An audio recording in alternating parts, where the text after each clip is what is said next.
So ngayon guys, meron tayong nahanap ngayon na turista dito. Tatanungin natin kung anong pangalan niya at kung taga saan siya at kung bakit nagustuhan niya ang Baguio na pumasyal dito ngayon.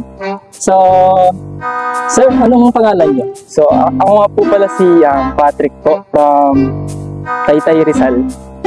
Taytay Rizal. O, tignan mo. Taytay Rizal. Ang alam ko sa Taytay Rizal is, di ba, meron din silang summer capital doon. Garments of Capital of the Philippines. Oh, yun. Kasi Taytay kasi, napasyalan ko na rin yung Taytay. And then, doon sa pinakataas niya. So, ano pangalan natin, sir? Patrick po. Patrick. Yan. So, Patrick, from Taytay, here in Baguio, ano yung naisipan nyo? Bakit kayo napasyal dito? Siguro po, yung humble po talaga, pinaka-favorite po namin kasi talaga dito is yung weather. Kasi sobrang lamig po talaga. Oo. And syempre, yung mga tourist spots po, like Banawe, Rice Terraces. Ay, so nakapunta na kayo? Yes po. So, ano pa na yung mga napunta? Ilang araw na ba kayo dito sa akin? Bali, as of now po, first time pa lang po namin ulit. First time ulit in the 2024? Yes po. So, January, so first time na nila yung Baguio City para mamasyal. Ano ba ito, sir? Every year ba na ginagawa ninyo na mamasyal? Every year po. Every year. So, yan guys, narinig nyo. Bigyan naman natin ng isang pagkakataon ng sarili natin na hindi lang palaging trabaho. So, si sir, alam ko may trabaho ka, no? Yes po. So, kahit na may trabaho sila, inatupag pa rin nila yung pangsarili din nila. Siyempre, dahil kung katatrabaho natin, diyan tayo minsan nai-stress, tumatanda. So, bigyan naman natin ng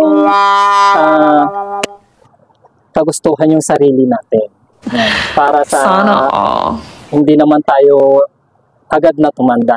So, sir, ano ang masasabi ninyo at may hingkayat ninyo sa mga ibang gustong pumasyal sa SM Baguio?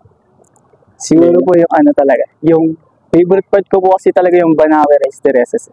Wow. Tsaka po yung, especially sa food, yung strawberry jam po talaga na isa sa pinakasikat dito sa Baguio.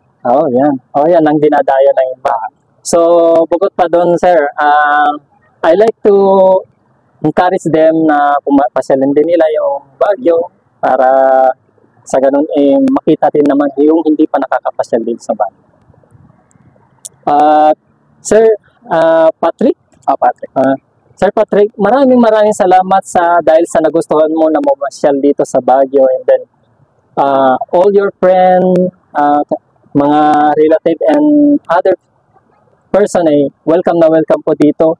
Makita, ito po yung pinagmamalaki ng mga taga-Igurutan.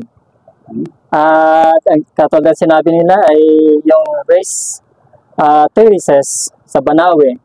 Napakagandang spot po yan, and then yung mga pagkain ng tulad ng strawberry, dito po nyo yan matitikman, fresh na fresh, pwede po kayong mamitas na kahit ilang basket. So guys, salamat sa panonood at thank you for watching.